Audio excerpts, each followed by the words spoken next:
Несмотря на суровые условия, тайга является домом для широкого спектра диких животных, включая медведей, волков, лосей, рысей и северных оленей. Многие из этих животных приспособились к долгим холодным зимам, отращивая густую шубу и запасая пищу на зиму. Тайга также является домом для многих видов птиц, таких как сибирская сойка и чернолобый чибис. На слуху случай, который произошел этим летом на трассе Тюмень-Ханты-Мансийск. Молодой человек остановил машину и застрелил медвежонка, который находился рядом с обочиной. Охота в этот период была запрещена, лицензии на добычу у мужчины не было. Государству причинен ущерб на сумму 300 тысяч рублей. Однако есть такие люди, которые плевать хотели на запреты, как государственные, так и моральные. Для них главное это урвать свой кусок пожирнее. Вот и сейчас большой черный джип, подготовленный для езды по непролазным местам, нарушал гармонию таежного леса. «Слышь, Макарыч, ну и где твои медведи?» Раздраженный долгим блужданием по тайге, спросил пассажир с переднего сиденья. Грузный мужчина лет 50 выглядел уверенным в себе хозяином жизни. Скорее всего и внедорожник этот принадлежал именно ему, а шофера он нанял, чтобы самому не мучиться по такому бездорожью. «Да будут вам медведи, Артур Геннадьевич!» Примирительным тоном попытался успокоить водитель важного человека. «Я недавно сам лично следы медведицы с детем тут видел. Где-то по этим местам они к реке спускаются. Дождаться бы только, Артур Геннадьевич. И за что я тебе только плачу, еще местный называется. Охотник-промысловик, твою мать. Держась за поручень, прорычал Артур Геннадьевич, видимо специально стараясь унизить этого человека. Водитель отвернулся к окну, проглотив обиду и не смея ничего возразить. Деньги-то ведь всем нужны, и порой ради них приходится и потерпеть. А внедорожник медленно спускался с очередного пригорка, объезжая деревья. Вдруг водитель радостно закричал: «Вот они, вот! Я же говорил! Стой, остановись!» Похлопав помощника по плечу, верещал он. «Да где они, черт тебя возьми, я не вижу!» Вглядываясь в кусты, рявкнул Артур Геннадьевич, спешно и неуклюже вытаскивая свое новое дорогое ружье. «Да вот же, вот!» — указал ему пальцем направление проводник. И правда, между деревьями то и дело мелькала крупная медведица со своими совсем еще крохотными медвежатами. Расстояние было значительным, однако в крупного хищника попасть отсюда не представляло особого труда. Наконец, важный охотник справился с чехлом и, открыв дверь, вылез из автомобиля. Зарядив свое ружье, он взвел курок и прицелился в медведицу.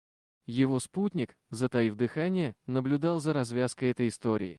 Прищурив один глаз и положив свою пухлую щеку на приклад, Артур Геннадьевич громко сопел и вообще был похож на старательного школьника. Наконец прозвучал выстрел. Когда синее облачко дыма развеялось дыханием ветра, браконьеры увидели, что вместо медведицы на земле остался лежать крохотный медвежонок. А взрослое животное с остальным потомством спасается бегством, устремившись в лесную чащу. «Вот она, вон! Стреляйте!» Умоляющим голосом завопил провожатый. «Да сам вижу, не кричи, как баба!» Пробурчал себе под нос стрелок, выцеливая свою добычу.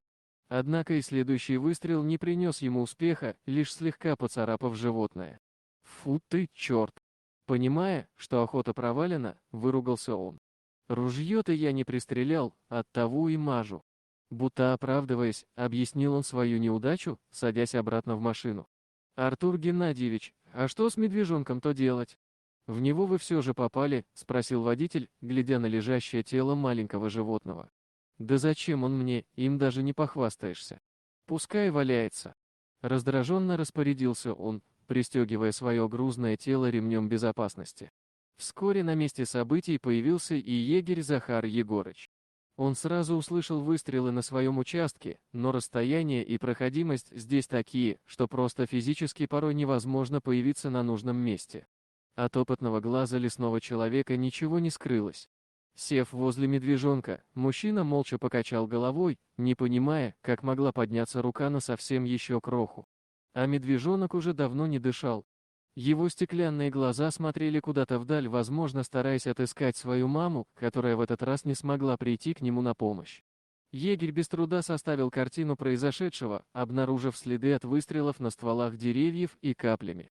Крови на траве. К сожалению, обнаружить злоумышленников по оставленному ими следу внедорожника так и не удалось. Прошло уже больше 2 лет с тех событий, но, как часто говорят в народе, зло обязательно будет наказано. Рано или поздно, но когда-нибудь это все равно случится. Вот и наша медведица, придя со своими новыми уже подросшими медвежатами, вдруг опешила, увидев тот самый черный внедорожник, принесший смерть ее ребенку. Этот запах она никогда не забудет. В памяти животного тут же всплыли голоса тех людей, что вели по ним беспощадный огонь. Она вспомнила, как ее медвежонок, упав, издал свой последний стон. Сердце медведицы заполнила ярость. Она встала на задние лапы и грозно зарычала, бросая вызов своему сопернику. Часто люди даже не подозревают, какой огромной силой обладают животные. То, что нам порой кажется невозможным, разъяренный хищник может сделать, не приложив особых усилий. Медведица ударом могучей лапы выбила боковое стекло автомобиля, после чего, схватившись за дверь, вырвала ее с корнем. Ярость застелила глаза животному. Сейчас они ей за все ответят. За дикий страх и жгучую рану, которая еще долго тревожила ее по ночам. За то, что заставили спасаться бегством. И самое главное, за гибель ее медвежонка. Через 15 минут от дорогого внедорожника осталась лишь груда искореженного металла. Выплеснув свою злобу, медведица успокоилась, принявшись обнюхивать и ласкать своих озадаченных поведением мамы медвежат. После чего они неспешно скрылись в таежной чаще. Спустя некоторое время на берегу реки показалась фигура егеря Захара Егоровича. Увидев искореженный автомобиль, мужчина немного опешил, но, подойдя ближе, понял, что тут хозяйничала медведица, так как вокруг были следы взрослой особи и малышей. В памяти тут же всплыла история с погибшим медвежонком. Захар Егорыч посмотрел в свою сумку и отыскал старый измятый листок бумаги, на котором был отпечатан протектор автомобиля, скрывшегося с места происшествия 2 года назад. Сев на землю, он сравнил отпечаток протектора обнаруженного автомобиля со своим образцом и обомлел. Не было никакого сомнения. Это был тот самый автомобиль, скрывшийся тогда с места происшествия. Но как медведица смогла узнать его и отомстить спустя столько лет? Это с трудом укладывалось в голове бывалого егеря, заметно нарушая его представление об интеллекте диких животных. Поднявшись на ноги, Захар Егорович скинул свой карабин с плеча, приведя его в боевое положение.